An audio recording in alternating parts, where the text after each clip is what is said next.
یہ جو پرندہ جس کو مٹی کے پرندے کو عیسیٰ علیہ السلام نے زندہ کیا تھا، اس میں چمگادڑ کا جو انتخاب تھا وہ کیوں تھا؟ اور چمگادڑ میں ایسی کیا باتیں ہیں جو انسانوں سے ملتی جلتی ہیں؟ بات یہ جی کہ حضرت عیسیٰ علیہ السلام نے بنی اسرائیل کے سامنے آئیں گے کہ میں تمہارے پاس تمہارے رب کی طرف سے نشانی لایا ہوں کہ میں تمہارے لیے مٹی سے پرند کی صورت بناتا ہوں، پھر اس میں پھونک مارتا ہوں اور تمہیں بتاتا ہوں جو تم کھاتے ہو اور اپنے گھروں میں جمع رکھتے ہو۔ بے شک ان باتوں میں بڑی نشانی ہے اگر تم لوگ ایمان رکھتے ہو۔ مادرزاد اندھے اور کوڑی کو شفا دینا۔ تیسرا معجزہ مردوں کو زندہ کرنا یعنی ان کو جلانا۔ اور چوتھا معجزہ جو کچھ بھی کھایا یا جو کچھ بھی گھر میں چھپا کر رکھا اس کی خبر دے دینا۔ اب ان معجزات کی تفصیل کیا ہے ذرا توجہ سے سنیے۔ یعنی جو پہلا معجزہ ہے کہ مٹی کے جو پرند ہیں ان کو بنا کر اڑا دیا۔ حضرت عیسیٰ علیہ السلام نے پرندوں میں سے میں آپ کو بتلا رہا تھا نا کہ اس میں کچھ صفات ہیں جو آدمی جیسی انسانوں جیسی ہوتی ہیں، تو ایک تو معاملہ یہ ہے کہ اس کے جو دانت ہوتے ہیں چمگادڑ کے وہ آدمی جیسے ہوا کرتے ہیں۔ دوسرا یہ ہے کہ وہ آدمی کی طرح ہنستا ہے۔ بڑی عجیب سی بات آپ کو بتلا رہا ہوں، یعنی اگر کسی کو موقع لگ جائے اور کوئی چمگادڑ اس کو اگر کہیں نظر آ جائے تو آپ ذرا محسوس کیجئے گا کہ جس وقت چمگادڑ ہنستا ہے وہ بالکل اس طرح کی ہنسی ہنستا ہے جو اپنے بازوؤں کے اوپر اڑتا ہے۔ اور اس کے ساتھ ایک اور معاملہ ہے کہ یہ پرندہ جانوروں کی طرح بچہ جنتا ہے۔ روایت میں آتا ہے کہ جب تک بنی اسرائیل دیکھتے رہتے یہ چمگادڑ اڑتے رہتے اور ان کی نظروں سے جیسے ہی وہ اوجھل ہو جاتے تو گر کر مر جایا کرتے تھے۔ اس لیے ایسا ہوتا تھا کہ ظاہر ہے چونکہ اللہ کا بنانا اور ہے، بندے کا بنانا اور ہے، لہٰذا اللہ تبارک و تعالیٰ نے یہ امتیاز رکھ دیا کہ میں جو بناتا ہوں چونکہ میں رب ہوں تو معاملہ اور ہے، اور جو میرا نبی بنائے گا وہ کچھ اور ہے۔ اب معاملہ یہ ہے کہ مادرزاد اندھوں کو آپ شفا دیتے تھے۔ روایت میں آتا ہے کہ ایک دن میں 50 اندھے، پھر اسی طرح سے ایک اور بات یہ تھی آپ کے معجزوں میں جو شامل تھی وہ یہ تھی کہ آپ مردوں کو زندہ کر دیا کرتے تھے۔ روایت میں آتا ہے کہ آپ نے 4 مردوں کو زندہ فرمایا تھا۔ پہلا مردہ آزر جو آپ کے دوست تھے، دوسرا مردہ ایک بڑھیا کے لڑکا تھا جو کہ مر گیا تھا، اس کو آپ نے زندہ کیا۔ تیسرا جو مردہ تھا وہ تھا ایک یعنی جو عشر وصول کرنے والے کی لڑکی تھی، اس کو آپ نے زندہ کیا۔ اور چوتھا جو مردہ تھا وہ حضرت سام بن نوح علیہ السلام تھے۔ اچھا اب آزر کا معاملہ کیا تھا یہ ذرا سنیے۔ یہ حضرت عیسیٰ علیہ السلام کے ایک مخلص دوست تھے۔ جب ان کا انتقال ہونے لگا تو ان کی بہن نے آپ کے پاس آ کر یعنی ایک قاصد آپ کے پاس بھیجا اور یہ بتایا کہ جی آپ کا دوست مر رہا ہے۔ اس وقت آپ اپنے دوست سے 3 دن کی دوری پہ تھے، یعنی اس کی 3 دن کی دوری کی مسافت پر تھے۔ آزر کے انتقال و دفن کے بعد حضرت عیسیٰ علیہ السلام وہاں پہنچے اور آزر کی قبر کے پاس آپ تشریف لے گئے اور آزر کو پکارا تو وہ زندہ ہو کر اپنی قبر سے باہر نکل آیا اور برسوں زندہ رہا، یہاں تک کہ وہ صاحب اولاد بھی ہوا۔ اچھا اب اس کے بعد کیا ہوا کہ ایک بڑھیا تھی، اس بڑھیا کا جو بیٹا تھا وہ مر گیا تھا۔ اس کا جنازہ جیسے ہی اٹھا اور دفن کے لیے جیسے ہی وہ لے کے جا رہے تھے، حضرت عیسیٰ علیہ السلام کا گزر وہاں سے ہوا تو آپ نے اس کے لیے دعا کی۔ چونکہ آپ نرم دل تھے اور نبی تو ہوتا ہی نرم دل ہے، تو بڑھیا کو روتے ہوئے دیکھا، آپ بھی نرم دل تھے تو آپ کے اندر وہ نرمی پیدا ہو گئی۔ آپ نے اللہ تعالیٰ سے دعا کی تو وہ جو جنازہ تھا، اب ذرا سوچئے گا، وہ مردہ جنازے سے اٹھ بیٹھا اور اپنے کپڑے پہن کر اپنے جنازے کی چارپائی کو خود اپنے کاندھوں پر اٹھایا اور اٹھانے کے بعد اپنے گھر پر آیا، مدتوں زندہ بھی رہا اور اللہ تعالیٰ نے اس کو اولادیں بھی عطا کی۔ اسی طرح سے ایک چنگی وصول کرنے والے کی لڑکی مر گئی تھی۔ اس کی موت کے 1 دن کے بعد حضرت عیسیٰ علیہ السلام کی دعا سے اللہ تعالیٰ نے اس کو زندہ کر دیا اور وہ بہت دنوں تک زندہ رہی، یہاں تک کہ اس کے بھی بچے ہوئے۔ اچھا اب ہوا یہ کہ اوپر کے جو 3 یعنی جو قصے میں نے آپ کو بیان کیے جن مردوں کے جن کو آپ نے زندہ فرمایا، تو بنی اسرائیل کے شریروں نے کہا، چونکہ بنی اسرائیل کا معاملہ یہ تھا کہ ان کے سامنے جتنے بھی معجزات کا ظہور ہوتا تھا آخر میں وہ یہ کہتے تھے کہ ہم اس بات کو نہیں مانتے۔ اچھا جی نہیں مانتے، اب ان کے سامنے ایک نئی دلیل پیش کرو، ایک نیا معجزہ پیش کرو۔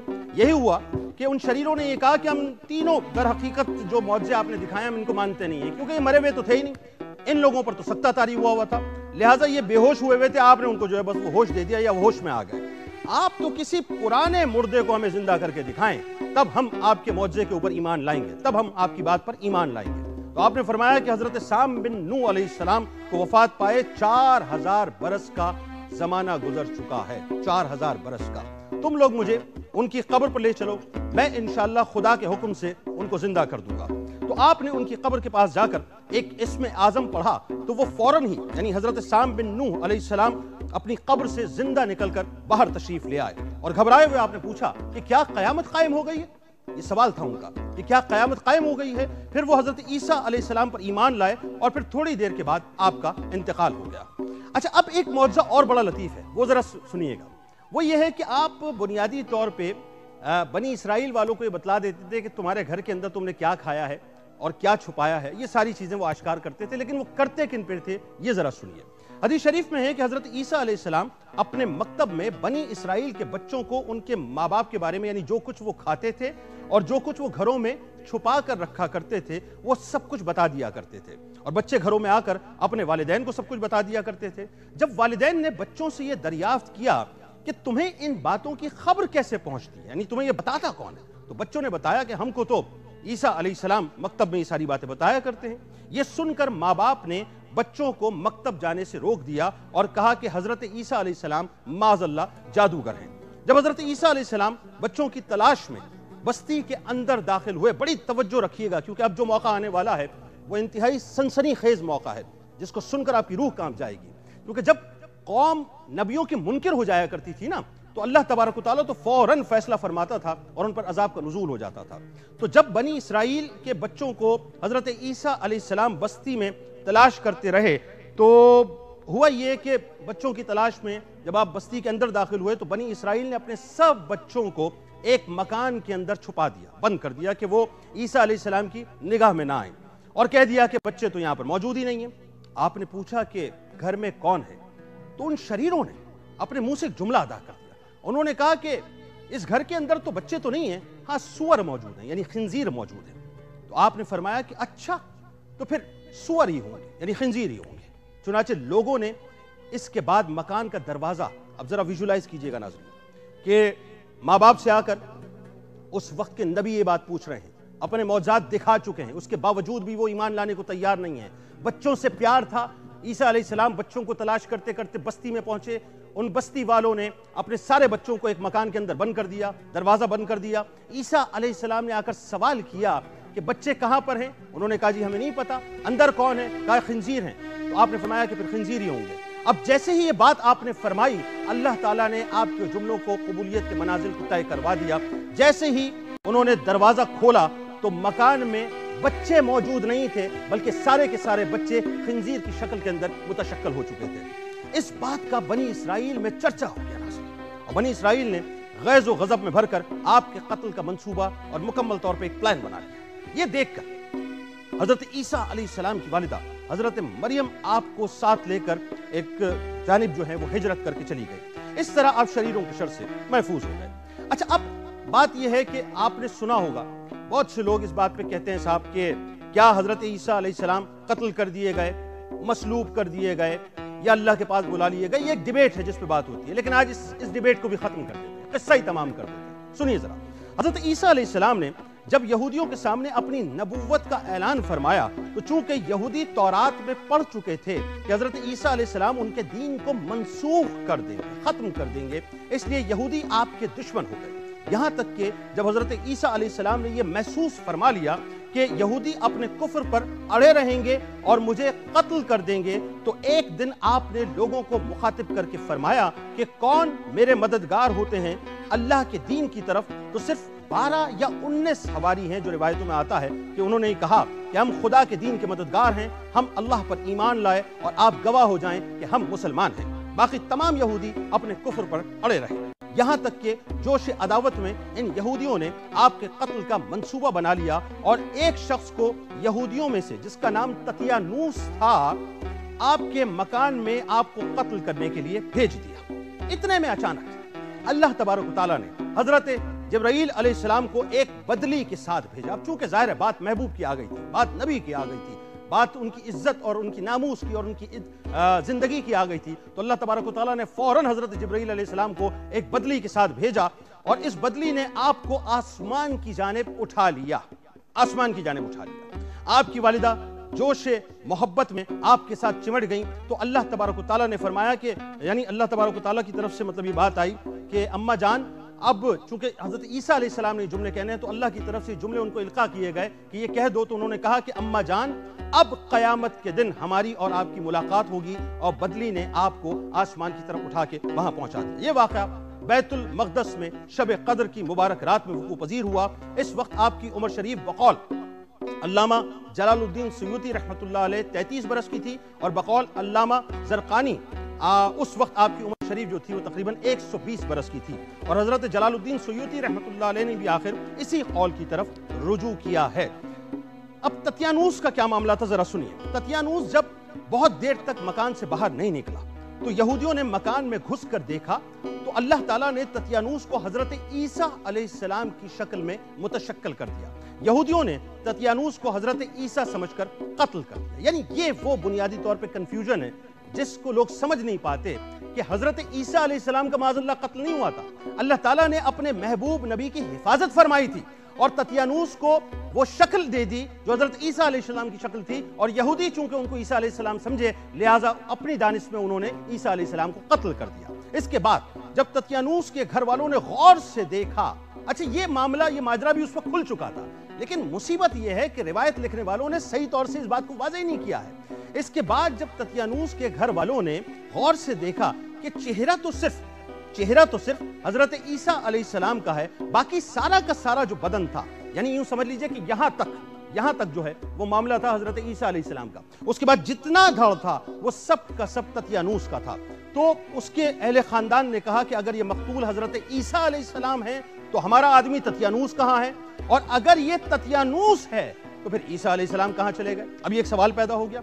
اس کے بعد خود یہودیوں میں یعنی اس ڈیبیٹ کے بعد، اس مباحثے کے بعد وہ آپس میں باہم گتھم گتھا ہو گئے۔ خود یہودیوں میں جنگ و جدال کی نوبت آ گئی، اور خود یہودیوں نے ایک دوسرے کو قتل کرنا شروع کر دیا، اور بہت سے یہودی اس واقعے کے بعد قتل ہو گئے۔ اللہ تبارک و تعالیٰ نے قرآن مجید میں اس واقعے کو اس طرح سے بیان فرمایا ہے، اور کافروں نے مکر کیا اور اللہ نے ان کو ہلاک میں خفیہ تدبیر فرمائی، اور اللہ سب سے بہتر چھپی ہوئی تدبیر فرمانے والا ہے۔ یاد کرو جبکہ اللہ نے فرمایا کہ اے عیسیٰ علیہ السلام میں تجھے پوری عمر تک پہنچاؤں گا۔ یہ جملے قرآن پاک کے ہیں، توجہ سے سنیے گا، سارا عقدہ اس کے اندر اللہ تعالیٰ نے حل کر دیا، واضح کر دیا دنیا کے سامنے کہ اے عیسیٰ میں تجھے پوری عمر تک پہنچاؤں گا اور تجھے اپنی طرف اٹھا لوں گا۔ جملے پہ غور کر رہے ہیں؟ یعنی نہ مصلوب کیے گئے نہ قتل کیے گئے، فرمایا تجھے میں اپنی طرف اٹھا لوں گا اور تجھے کافروں سے پاک کر دوں گا، اور تیرے تابعداروں کو قیامت تک تیرے منکروں پر غلبہ دوں گا۔ یہ وہ موقع ہے جس کی میں وضاحت بعد میں کروں گا کہ عیسیٰ علیہ السلام نے دوبارہ آنا ہے، نزول عیسیٰ علیہ السلام ہونا ہے، لیکن قرآن نے اس کی بشارت پہلے ہی فرما دی ہے کہ قیامت تک تیرے منکروں پر غلبہ دوں گا، پھر تم سب پلٹ کر میری طرف آؤ گے تو میں فیصلہ کر دوں گا جس بات میں تم سب جھگڑتے ہو۔ اب کیا رہ گیا سننے کو اور سمجھنے کو؟ کیا رہ گیا سننے اور سمجھنے کو؟ ڈیبیٹ تو ختم ہو گئی، وائنڈ اپ ہو گئی ڈیبیٹ، اب اس کے بعد کچھ نہیں رہ گیا۔ یعنی جو لوگ یہ کہتے ہیں کہ معاذ اللہ قتل کیے گئے ان کو بھی سمجھ لینا چاہیے، اور جو لوگ یہ کہتے ہیں صاحب کہ مصلوب کیے گئے ان کو بھی سمجھ لینا چاہیے کہ اللہ نے تو ڈیبیٹ کو خود فرما دیا کہ جھگڑے کو میں ختم کر دوں گا۔ آپ کے آسمان پر چلے جانے کے بعد ناظرین حضرت مریم نے 6 برس دنیا میں رہ کر وفات پائی۔ یہ بخاری و مسلم کی روایت ہے کہ قرب قیامت کے وقت عیسیٰ علیہ السلام زمین پر اتریں گے اور نبی آخر الزماں حضرت محمد مصطفیٰ صلی اللہ علیہ وآلہ وسلم کی شریعت پر عمل کریں گے۔ اور یہ وہ موقع ہے جو میں جملے ادا کرنے جا رہا ہوں، یہ بہت غور سے توجہ سے سنیے گا کہ نبی کریم صلی اللہ علیہ وآلہ وسلم کی شریعت پر آپ عمل کریں گے، دجال اور خنزیر کو قتل فرمائیں گے اور سلیب کو توڑیں گے، اور 7 برس تک دنیا میں عدل قائم فرما کر وفات پائیں گے، پردہ فرمائیں گے، اور مدینے میں گنبد خضرا کے اندر مدفون ہوں گے۔ یعنی یہاں میں رک کر ذرا بات کو سمجھانا چاہتا ہوں کہ حضرت عیسیٰ علیہ السلام کا نزول ہوگا۔ اب میں تھوڑا سا آپ کو روایات کی روشنی میں وہ وینیو سمجھا دیتا ہوں، کیونکہ ظاہر ہے یہ علامات قیامت کا موضوع نہیں ہے، ورنہ اس پہ میں بڑا طویل کلام کرتا۔ بات حضرت عیسیٰ علیہ السلام کی ہے تو کانٹیکسٹ میں بات سمجھ آ جائے کہ جو قرب قیامت کی جو کبریٰ علامات ہیں، جس کے اندر امام مہدی رضی اللہ تعالیٰ عنہ کا ظہور ہے، جس میں دجال کا خروج ہے، کیونکہ دجال کا خروج ہوگا اس سے پہلے امام مہدی رضی اللہ تعالیٰ عنہ کا ظہور ہو چکا ہوگا، پھر عیسیٰ علیہ السلام کا نزول ہوگا، پھر ظاہر ہے وہ دابت الارض اور یاجوج ماجوج اور وہ سارا سلسلہ ایک بڑا طویل ہے۔ لیکن حضرت عیسیٰ علیہ السلام ایکچولی جو شام کی زمین ہے نا، جسے آپ سیریا کہتے ہیں،